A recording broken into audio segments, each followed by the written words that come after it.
Today we have Jan 2019 from Edexcel paper 1 or unit 1. An object has an acceleration 6 meter second minus 2 at an angle 30 degree to the horizontal. Which of the following expressions gives the horizontal component of acceleration in meter second minus 2? Let me say this is the starting initial point and there is an acceleration A which is 6 meter second minus 2 and it makes an angle with the horizontal 30 degree.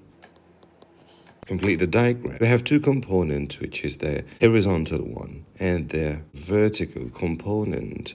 So one of them depends on the cosine, the angle, the other one depends on the sine of the angle. Horizontal one, which is A cosine theta, and this one, it's A sine theta.